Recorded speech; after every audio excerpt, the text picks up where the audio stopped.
You're listening to Edging the Truth. Welcome to Edging the Truth, the podcast that takes you to the edge of the truth, but no further. Welcome to episode 33. We have a crazy topic for today. Believe it or not, one of the most trending conspiracy theories, according to Google right now, are conspiracy theories about the Teletubbies. Brian, did you watch the Teletubbies as a kid? Probably not. At all. Yep, we're Not old. even a We're bit. old. Fudge, were you a Teletubbies guy? I was a big Teletubbies guy. This was right in my wheelhouse. I was a big Teletubbies fan. This Yeah, came you it big came tubby. out late 90s, right? So that was Mhm. I mean, I was born in 95, so it was right in my wheelhouse. When I was little, I was a Tinky Winky guy. As I got older and more You're not supposed to tell that to people. as I got older and more sophisticated, I was more of a Poe man. But yeah, no, I can remember see that, watching you it big growing Poe. up. I had Teletubbies shirts, stuff like that. I mean, we can call my mom if you want. She could probably tell No. us more. No. I'm just glad one of us has some actual experience Well, having yeah, watched because I mean, the both of you Teletubbies. are fucking dinosaurs. Like, of course, I was going to be the only one that watched this show. Yeah. Well, it's funny because I was aware of it. It did come for a little background. If you don't know about the Teletubbies, it was a little kids show in Great Britain. It was British. It came out and it British. was only on for 4 years, 97 to 2001 or 90, something like that, 4 or 5 years. Believe it or not, there was a rebirth of this in 2015. A reboot, and this made its way in America to Netflix just in this past November, a few months ago. So I think that's part of the reason that this keeps coming up in the news, that people keep rediscovering the Teletubbies itself, and also digging into these many conspiracy theories, strangeties, oddities about this show. Why don't we just jump right into it, and we're gonna watch the intro and talk about one of the very first. By the way, there's a fabulous article on the CBC Radio's website that kind of encapsulates at least 5 of these most strange ones. But the first one is that the baby son that comes up at the very beginning of the episode is actually a demon. And I love that people can make these conspiracy theories just from watching. Do you hear the Yeah, sigh, Brian's Ryan? already, yes. Well, we're all gonna sigh because I hate to say this, but I watched this myself and I don't see any. I see what people are thinking they see, but it's definitely not a demon. We Way to will ruin it. unfortunately. Yeah, well, Yeah, hey. let's Some predispose you imagination. because let's predispose you. I'm fine with that. All right. We will probably be replacing the music for this so that we don't get a copyright ding for the music from the show, but you'll at least be able to see what's going on So we're here. gonna put some good music over this then. No, let's just Yeah, do yeah. it. Let's Think record about it, boys. Let's record ourselves. Just singing just the just theme singing, song. singing the La-la-la-la. theme song or humming it or whatever. Yeah. Oh God, that'll be terrible. Well, here it is. We'll watch this first 30 seconds here.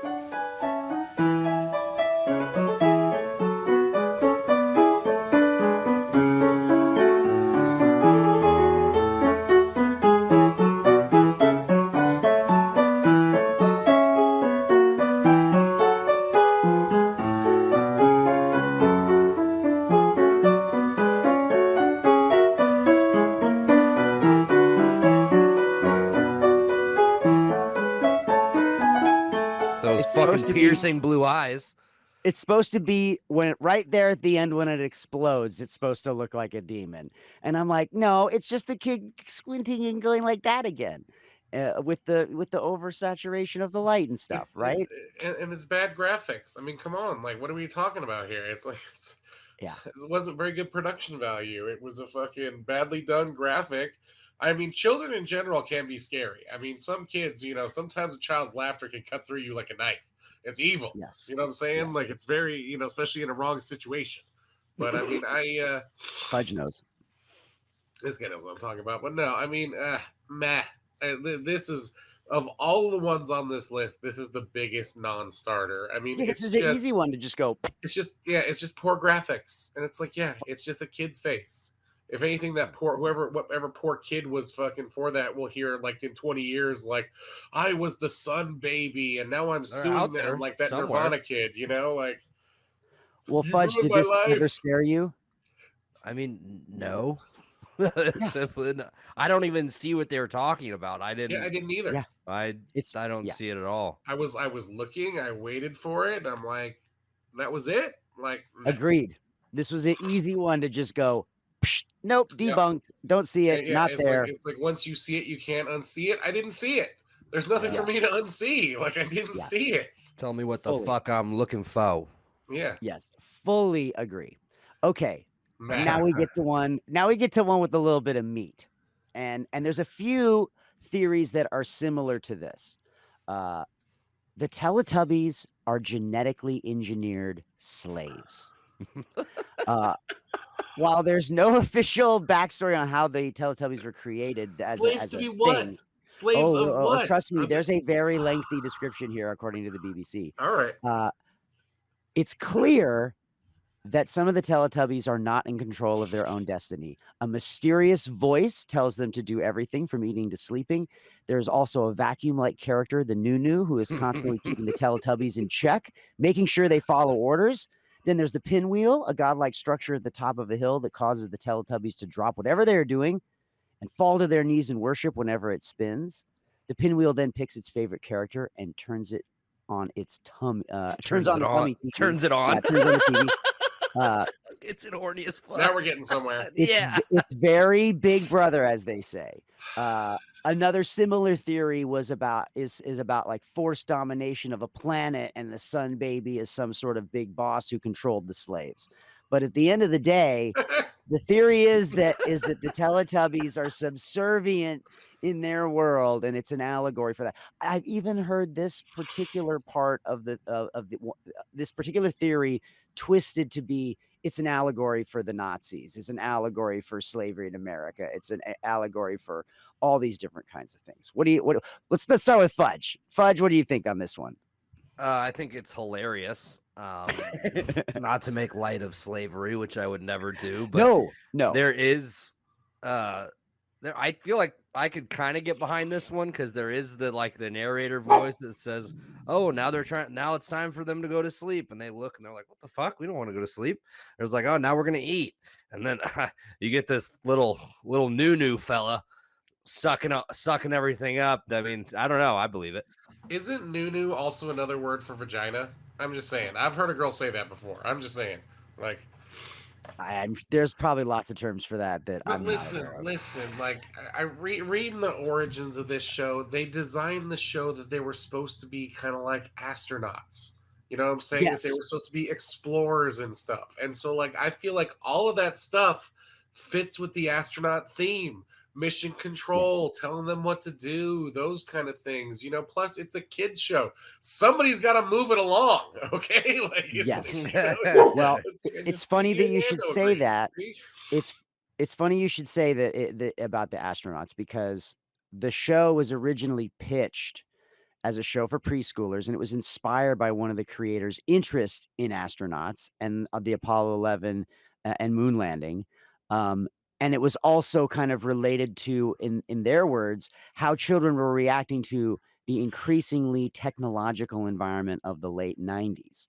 And so it is kind of an anti-technology, it's this idyllic, farm area, whatever, meadow, all that kind of business. It isn't a technology-based thing other than the televisions on their bellies, right? Well, and this was supposed to be counter-programming for shows like Power Rangers, where they were all violent and stuff. This was supposed to be, something for the kids and blah, blah, blah.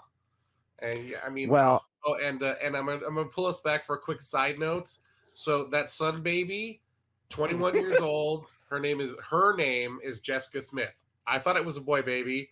Patriarchy wins again. It's a girl. She's now 21. Actually, a little smoking hot little English. So what you're telling me is that God is a woman. I mean, according to this, yes. Is that why they're calling her a demon? Oh my God, the patriarchy's trying to take her down again. All right, so I feel like there's at least some I feel like there's a doctoral thesis there. Somebody's probably written a doctoral thesis getting into the minutia of the show and how it relates to one of those things. The next one on our list is kind of also a non-starter, that they're supposedly giants, and the fact of the matter is they are in those giant They're outfits. supposed to be. Yeah, No, that is part of the show. Is that they're like supposed to be like I think the shortest one is 6 feet. The tallest one's like 11 feet. They're supposed to be giants. Yes, They had to have giant animals on set. They had those giant rabbits and shit because they were giants. Well, they didn't shoot them like giants. They didn't. But apparently that was established lore, is that they were giants, like that they were big. This one is finicky to me because I feel like if you saw a Teletubby at a convention or at some meet and greet, they would just be it would probably be a regular person in a suit and maybe be 6 feet and 6 feet and a half just because of the. Most mascots are giant suits. They're bigger than normal people, Yeah. I don't exactly. were there ever normal people on Teletubbies? Was it like a Sesame Street situation where like they had some real people like next to them at all in any of these episodes? I have no idea. I don't think so. I don't know. I mean, because it's like then you could be like, that's like, well, there's a normal person next to him, or look how small that kid is. Yeah, you'd have a frame of reference, exactly. But the suits and were I think big. I think that's why they don't have that. Yeah. What did you think when you were a kid watching it, Fudge? Did you assume that they were little things, or they were big things, or they were your size as a kid, or they were adult size? I don't know. I don't really remember. I don't really think I thought about their size, like if they were big or not. You were just happy with colors. I mean, yeah, dude, I was like two or three. So oh my God, colors and noise. Like to Brian's point, like part of the lore. It's like I don't know many 2 or 3 year olds that give a fuck about the lore. Yeah. Well, I think this show. You were going for the inside baseball. Yeah. Your perception too, when you're little, is about the size of things relative to you is so different. A place seems bigger and people are bigger and all that stuff. So that makes sense to me. Well, here's one that I particularly like. And Fudge, you wouldn't even know if this is true, according to this conspiracy theory. The Teletubbies are hypnotizing your children. Apparently, the microphones popping out in the background chanting "Time for Teletubbies" about a dozen times actually led to parents boycotting the show because they believed they were attempting to brainwash their children. Yeah, it's called marketing. That's what every single show is trying to brainwash you to buy something, to watch more of it. Like, come on, that's what the TV exists for. Especially for children's shows, like preschool age, like it can't be complicated. There are so many more shows that I would say hypnotize your children more than that shit. You know what I'm saying? Like, oh my God, dude. You know what hypnotized your children? Those freaking recordings where they record popular music, but somebody else sings it like as a kid's version.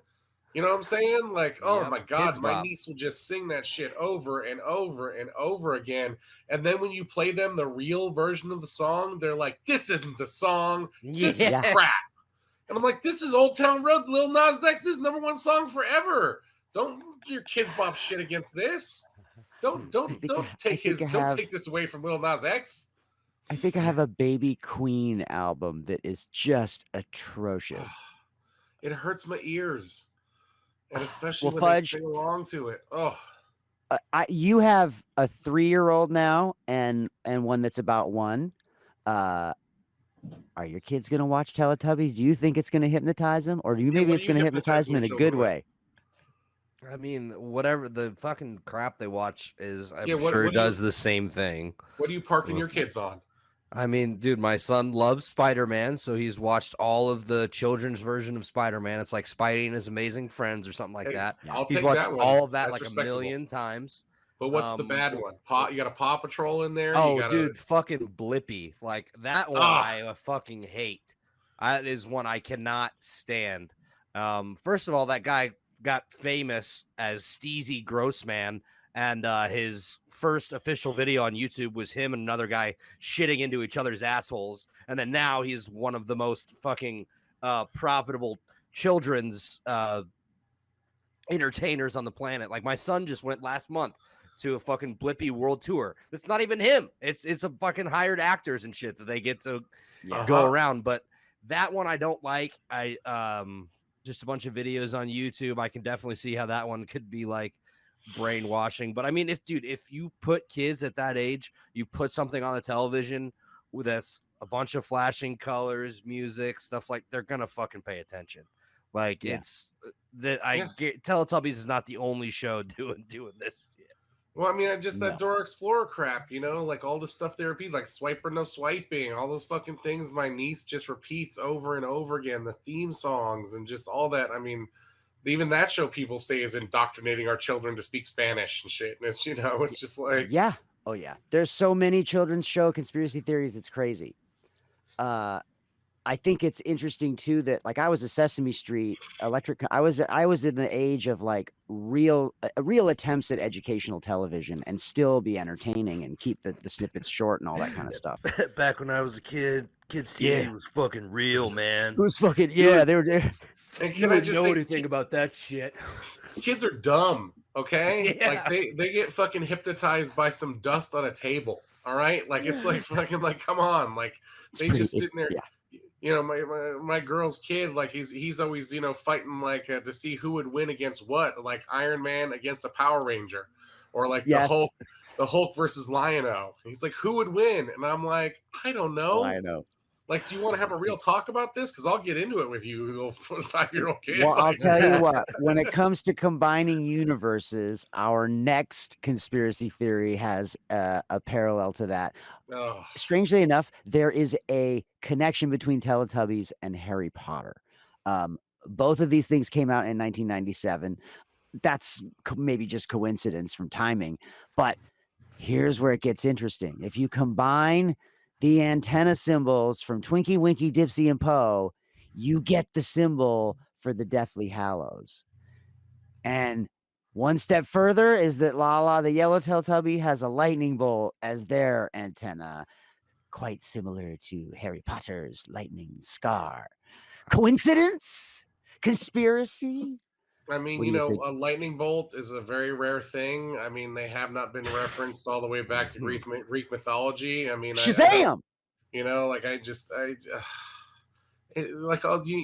that there's only so many shapes, right? You know what I'm saying? Like, there's only so much. Like, you get that page of shapes. I know because I'm always fucking cropping in all these different shapes, and there's not a lot of them. Okay, No. and then Especially that little kids can understand. Combine them so many times, and like, I mean, I thought when I saw this on here, I was like, oh, they're both anti-trans. I didn't realize the Teletubbies was anti-trans people, but but I guess it's. I mean, I feel like a lot of these are like anything else where like, man, you can write fan fiction for anything. You know what I'm saying? Like, it's just people are just filling it in. If they want, a gay love story between X-Men, they're gonna write it. You know what I'm saying? Oh yeah, like, for sure. Like I mean, if they want Wolverine and Deadpool to be scissoring, somebody's gonna out there it's written. I guarantee. So, Fudge, where was Harry Potter in your life? Did it come later? Not as a kid, or did you see were those movies? I don't remember when the movies started coming out. First movie came out in like 2001.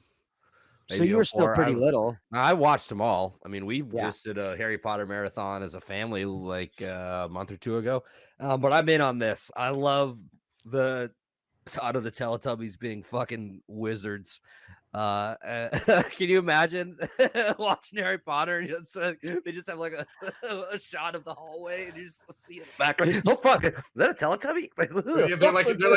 They're in the pictures on the wall. We need to mid-journey this. We need to do Teletubbies in Hogwarts. Yeah, Gryffindor Teletubbies. But I don't know, man. They both came out in 1997. They're both British. The Deathly Hallows symbol, the little lightning bolt racist. Underlyingly, in the end, J.K. Rowling, when she first started, was not that good of a writer, and so I could just see her taking some other crap she saw and combining it. Like those first Harry Potter's books, small, and all of a sudden she took a writing class and they got really big. They got really big. Probably got a very expensive editor too. Well, Brian, you alluded to the fact that if people want to see gay stuff in not gay stuff, they will. Yeah.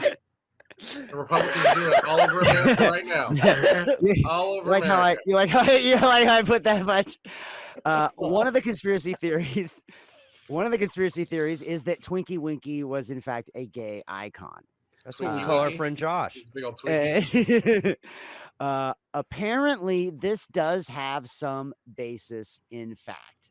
If you can find this not only in the conspiracy theory discussions, but this actually finds its way onto the internet via the Wikipedia page for Teletubbies.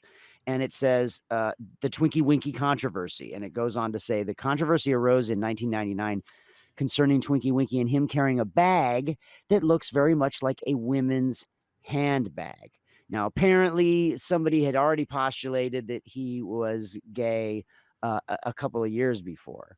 But it says here, and this is my favorite, it says he aroused the interest of Jerry Falwell in 1999 when Falwell alleged that the character was a, quote, gay role model. There was some back and forth between Falwell and some newspapers and Ellen DeGeneres, who was defending it. Falwell went on to say that he warned parents that Twinkie Winkie would be a covert homosexual symbol because, quote, he is purple, the gay pride color, and his antenna is shaped like a triangle, the gay pride symbol. Now, what's interesting is the BBC made an official response saying Twinkie Winkie is simply a sweet technological baby with a magic bag. It's a magic bag. And the response from the production company, Itsy Bitsy Entertainment, was he's not gay, he's not straight, he's just a character in a children's series. And I call my downstairs the magic bag, FYI. I mean, I like their responses the best, if I'm being honest. I feel like, but why just the this one is a character? preschooler. This is for preschoolers. They're all multicolored characters. Like they all got a pretty big dump truck. They could all be gay. You know what I'm saying? What about the one with a hole as its antenna? That one's got to be. It's got a hole right there. The other one's like this. You're telling me they like never ready to tried be that? Santa, you know what I'm saying? Like Come all on. the other ones are way more gay than this one. I'm just saying. I feel like it's stolen gay valor. It's a satchel. Like, Indiana Jones wears one. Yeah, it's a bag with a strap. All right. All little kids are kind of gay. All right, so it's just they like that shit. Who cares? There's Yes, boys play with girl dolls, and it's not gay. It's just what you do because that's what you got because you have an older sister or whatever. They're little kids. Like, let them be little kids. I agree. That was my favorite. And in reading that truth about it on the Wikipedia page, I was like, yeah, that is the message here. Is like it's not even. It has nothing to do with any of that, and you're reading into it if you think that's true. I will say, I mean, representation matters. So if gay people want to have an icon, fucking let them have an icon. I don't care either way. Why just one? The whole group. Yes, they're a rainbow-colored group. It's a pride group, for Christ's sake. Come on. You would all think allies. We're all allies on this podcast. Don't get that twisted either. And okay, all those Teletubbies are all allies. That's what I'm saying. They should have rolled the other way and went, yeah, they're all gay. Whatever. That's the other. That would be the other response is to just say and so what? I think that's the other thing. Yo, you're not gonna hear any British people say that. It's all gay. Well, I think it's interesting too that another one of these gay blood. I think the other thing that's interesting too is that there's a lot of like in the same way that there was this thought of the brainwashing through the chanting. There's a theory that the Teletubbies were actually working against your ability to have your kids learn how to talk because they never spoke. They just always were speaking gibberish, right? Yeah. And so the belief was that, again, not brainwashing, but rather hindering or impeding your child's development because they didn't learn words. Again, back to the Sesame Street story. Boy, I'll tell you what, between Sesame Street and Electric Company, I learned how to read real fast. And you're not learning how to read on Teletubbies. The Electric Company. Yeah, my man knows the song. Yeah. See, I always got that 1, 2, 3, 4, 5, 6, 7, 8, 6, 7. Oh, the pinball machine. The pinball machine was the shit. 1, 2, 3, 4, 5, 6, 7, 8, 9, 10, 11. By the way, anybody know who sings that? That's the Pointer Sisters. Believe it or not. Yeah. Okay. So we don't really believe in that one. I'm I mean, pretty sure. I I feel could like see that that, seems but man, so many of these other kids shows teach my kids shit I don't want them to say either. I don't yes. want to hear swipe or no swiping every freaking 2 minutes. You know what I'm saying? I don't want to hear the Thomas the Tank stuff or any God. There's so many of the princess and horse stuff, and I mean, I could. I'm with you. As a musician, I feel like having a show for kids where they don't have to try to deal with words is maybe put some emphasis on just listening to sounds or paying attention to color Well, or and working going on the back to that kids visual bop, learning thing. it's just again that kids bop. We're teaching the kids the wrong words to songs. Those Yeah. people, wrote those songs, and you are bastardizing them because you think a kid can't handle the music as it is. Yeah. And that's Yeah. that's the whole that's more of a travesty that you can't get a kid to listen to the regular song because they like the Kids Bop version or the Disney version or the whatever. Yeah. No, for sure. Not a Well, problem. Not a problem with my kid. Not a problem. I play the shit that I want to listen to, and he's actually gotten into it. And then he'll hear stuff on the radio with his mom. Like my favorite thing he's said so far as far as music goes, it's that Unholy song by Sam Smith. He fucking loves that song. But he doesn't know the name of it. He goes, "Hey, can we listen to Mommy Doesn't Know Daddy's Getting Hot at the Body Shop?"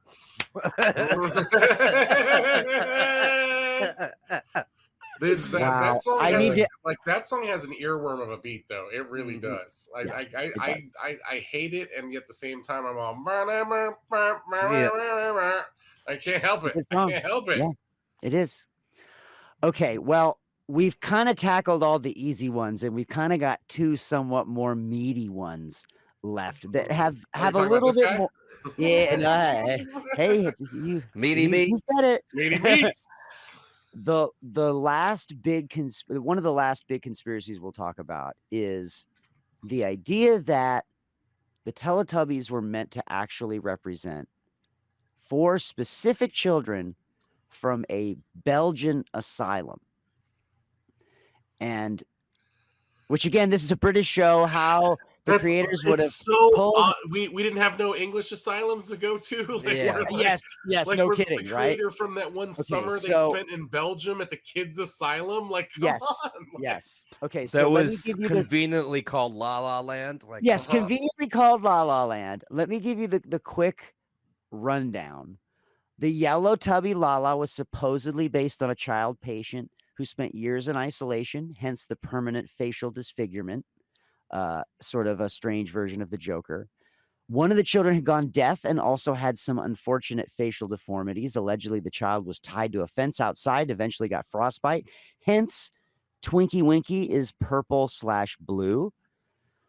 Dipsy was inspired by a child who had clearly been malnourished to the point of getting sick, hungry, and unwell. The child vomited.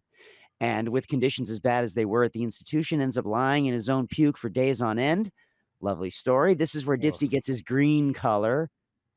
As if the other Teletubbies weren't tortured enough, now we have Poe, allegedly based on a child who fell into a fire and was burnt to a crisp, hence Poe's red coloring. But what about the TVs on their stomachs? If you're burned, it's black. Come on. What is this? Yes, exactly. Television sets were the only form of joy and laughter, supposedly, for children in this asylum. When they decided to get rid of the TVs, the children decided to swallow the smaller television sets for safekeeping. Put it all together, and you have the Teletubbies. Now, I don't know about you guys, but there's way too much detail. Yeah. But I have a feeling this is one of those things that one person wrote about. Yeah. It's a single point. One person wrote about this idea and it just went. Blah, blah, blah, blah, blah. No, it was on TikTok. The account on TikTok is like a specific horror TikTok where he does a bunch of stories like this. This was clearly just written by somebody. It's fan like fiction. it's so that one. I know it's like me. There's a lot there, but it's like, dude, when I was watching the TikTok, I was like, this is a dude just reading from a script that he wrote. Like, I don't believe that at all. The actual Teletubbies are based upon the actors. That's why the one has a black face, because it was a black actor. That's why the other one is a little bit of a yellow. It was an Asian actress. The other two are white because they were white actors. That's what they're based on. Okay, And those astronauts. people. But Yeah. I do think that the one irony of this story that they said on here that that Tinky Winky, the purple blue one, is based on a child that fled outside and eventually got frostbite. The actor that played Tinky Winky, not the first one, but the second one, fell on some hard times and was found frozen and inebriated and frozen in a well in 2018. So the guy was dead, frozen in a well, inebriated. So that's the closest thing to truth that this article has had, that guy actually died from that. But that's life imitating art. Didn't base the character on that dead actor. He knew he was nothing without the suit. The show was over, and just he's like, I can't take it no more. That's I can't do rough, man. That's a rough story. Mm-hmm. Well, I think that's a fun meaty theory, and I think we could probably get ChatGPT to write us an equally interesting fun theory. The final kind of big beefy theory that I've got for us is the idea that the Teletubbies is radical utopian fiction. Again, this has been fairly sussed out in its description. Each of the Teletubbies is meant to guide a child through various stages of development. They come from a technologically advanced culture in which everyone and everything is happy all the time, a utopian dream, much like Star Trek. They are guided by cues in their utopia to do the same things every day. So no longer the take that it's some 1984 overlord. And the entertainment comes in the form of live action videos of children. It's basically a more artful version of the radical utopia depicted at the beginning of the Lego movie. These societies often fall apart when dissected, but the theory suggests that the Teletubbies have overcome all carnal desires. They have evolved so as to, quote, discard the sex impulse and therefore, quote, inhabit a more self-consistent vision of complete degeneracy. What? All of the saccharine goodness throughout the show is a peaceful society, thriving without the need for the anxiety-inducing norms of human culture.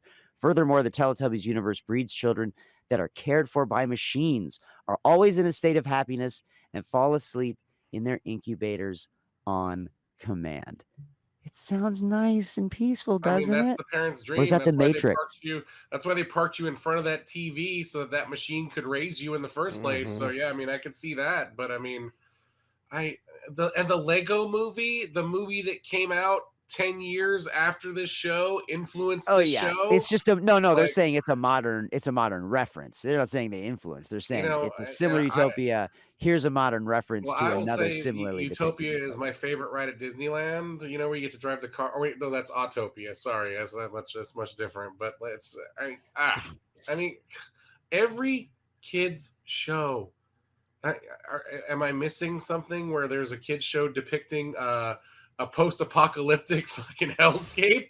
They're all supposed to be a utopia. They're all supposed to be happy for children and showing like, hey kids, life is good. You should be happy before you get beaten down by bills and taxes and depression and anxiety and medications and racism and sexism. But that's not all totally true. I mean, there are shows. I mean, I think Sesame Street is one of those kind of shows that does try to depict life's difficulties and an imperfect, that life isn't fair and that we are different and and things like that. But they are far and few between for sure. But even that's kind of a utopia of this kind of perfect neighborhood where everybody gets along together and all that stuff. It's not like they out in these streets on. Did you forget about Oscar? Oh, Oscar, I got food stamps. Like it's like they're not here on the corner beat it, Grouch. I'm trying to slang some rocks. You know what I'm saying? I got that Snuffy over here on tap. I got to turn out these hoes. Well, I think that when it comes to kids shows, it's not something I watch anymore, and certainly haven't watched in a long time. I don't have kids of my own, so I'm very disconnected from what they're like now. But all that said, Fudge, you grew up with the Teletubbies. You're now raising another generation of kids watching these kind of shows. It's you ever seen something that bothers you, that worries you? That's like, maybe my kid shouldn't be watching that. No, there's got to be so many people with eyeballs on this before it ever sees television, right? Right. Yeah, I mean, the only reason anything bothers me, it's just because it's fucking annoying. Like, you know what I like. But I don't know. They like what they like. I don't give a fuck. They can watch like I mean the big one they're into right now is Bluey, which I actually don't mind. Like the dad on there makes me look like a piece of shit every episode. Well,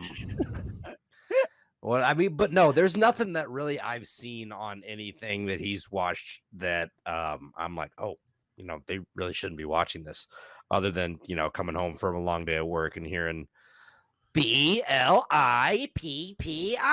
like that'll fucking set me off. Like get the Yeah. just Put on certain something things. else. Yeah, please. But especially this show, especially Teletubbies was in that time the first show of this kind that really sold out hard.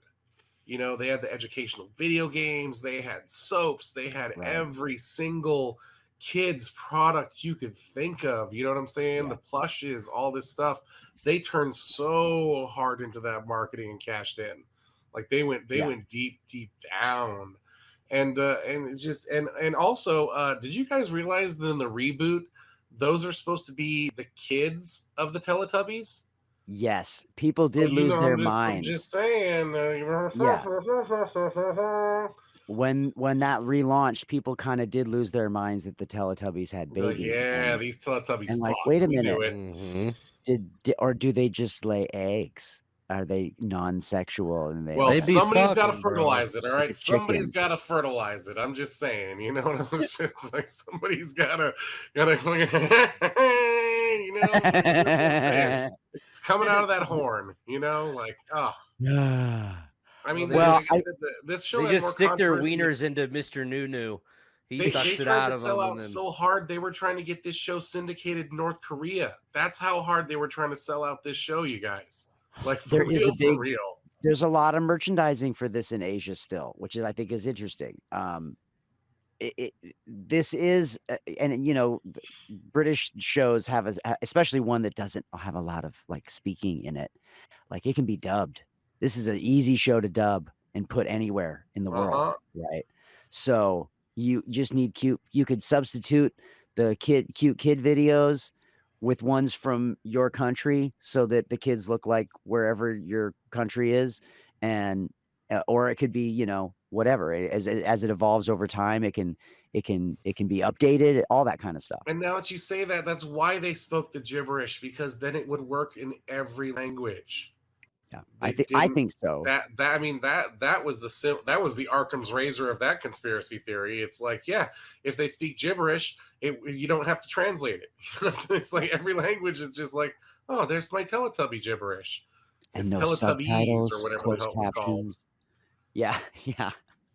Well, I feel like we have reached the mountaintop of Teletubby conspiracy theories, and we have seen the light, and we have finished this.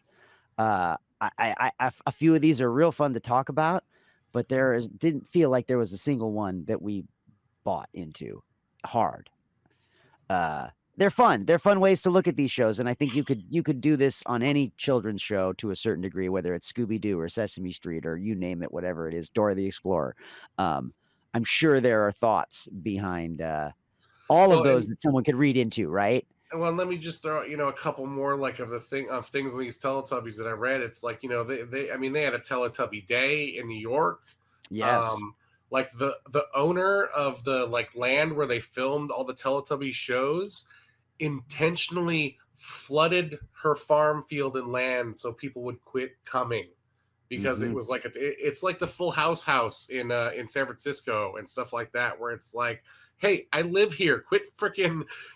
Uncle Joey's not here. Get off my freaking porch. You know what I'm saying? It's the Goonies house down in Oregon is like that. Yes, it's all those same kind of things. So it's like, it's a double-edged sword, and so much so that controversies created by countries, like this banned in certain countries, or certain episodes are banned because they're scary for kids. I mean, that even goes for like Pokemon, that they banned Pokemon in a lot of countries for years because of that whole seizure incident thing, you know, and that was even a one-off. So it's just but even because of some of these bans and stuff from this show, I mean, like I said, they were the founder of selling out for kids, literally. And now everybody, I mean, this was the original. I can't, like, besides Sesame Street, Mr. Rogers, you know, like those kind of things, that Electric Company, I can't think of any other true sellout show before this. Because it was like this, and then kind of Dora, and then kind of like the Blues Clues kind of stuff was kind of in that vein and all that. But that was all after this. This was the first, like, where everybody was like, oh, you can make some serious money with a kid show. And now it's like its own industry, so much so that, you know, it's at least half to 3/4 of Nickelodeon stuff now is this kind of stuff, and Nick Jr. And same with Disney. I mean, Disney is banking on this kind of crap. You know what I'm saying? With their stuff. I mean, like I said, that stupid, is it Spirit or whatever the horse show is. I can't remember Spirit.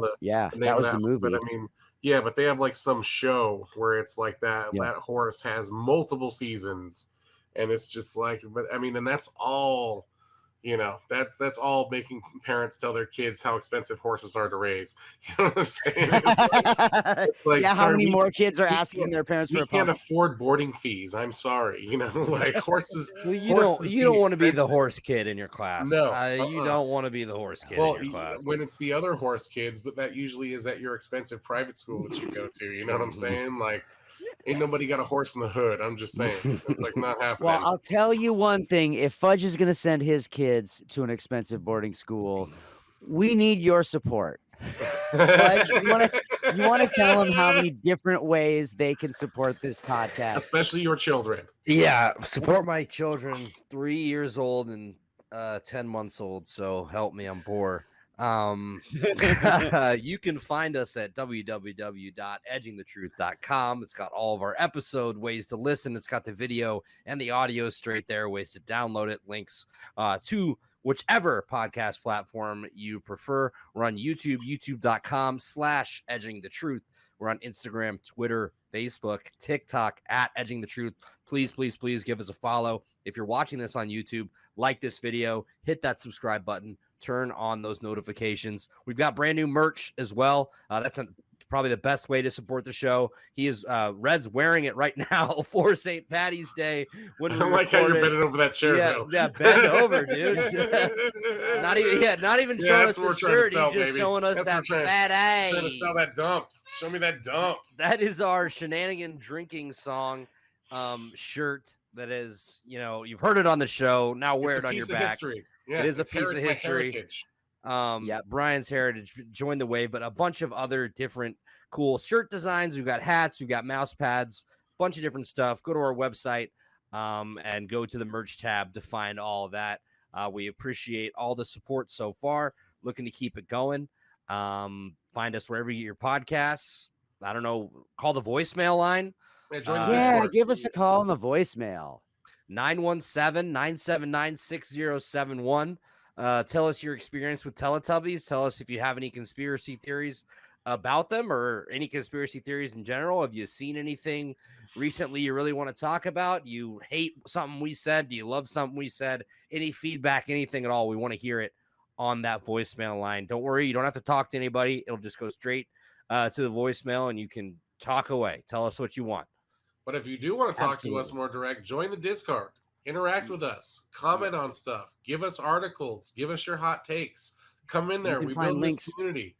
Yeah, all the links are down below. For every episode is in there. So if you want to go back and, you know, you want to debunk what we bunked or rebunk it, I don't know. What's the opposite? Rebunking? Is that opposite? If you want to bunk, if you're a big bunker, get up in here. Get in this bunker. Well, and also we should let you know that both Spotify and YouTube have launched new podcasting features. You can now watch this in video on Spotify, which is, I think, a game changer for those of you that like consuming things via Spotify but haven't been able to see this on video. You now can. It should automatically do it if you're listening to this on Spotify, as well as YouTube. Hopefully, we are now officially a podcast on YouTube under their new thing. So you can go to youtube.com/podcasts and hopefully find us that way very soon as well. We're cranking out the content for you, and we want to hear from you to give you better content. So please reach out whatever way makes the most sense to you. But in the meantime, we thank you for listening. We will see you in a week with a new episode of Two Steps from the Edge.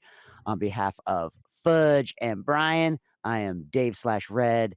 Thanks for listening to. One more. Oh, one more. What? I'm at Jimmy Kimmel's in Las Vegas every Tuesday for the next 6 months. Come and see your boy. Ladies and gentlemen, real comedy. How can we forget?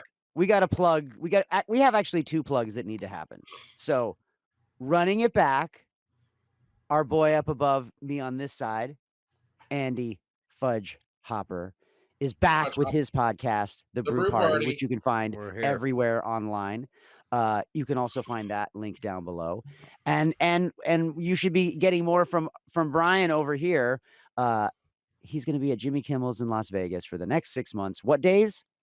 Every Tuesday and at least and every other Thursday. So but every Tuesday for sure. The Thursdays are still wacky, and also, just keep an eye out for my I got 2 more podcasts coming out with John Caparulo, Blatheria and Killing Crickets. Hopefully those podcasts get picked up, and hopefully that helps us get picked up by a platform, and you guys know the vibes. We try to monetize, baby. But either way, we're putting out posts every day. We're weekly now on all our stuff. We're getting the views up. We're getting the people up. Tell your friends.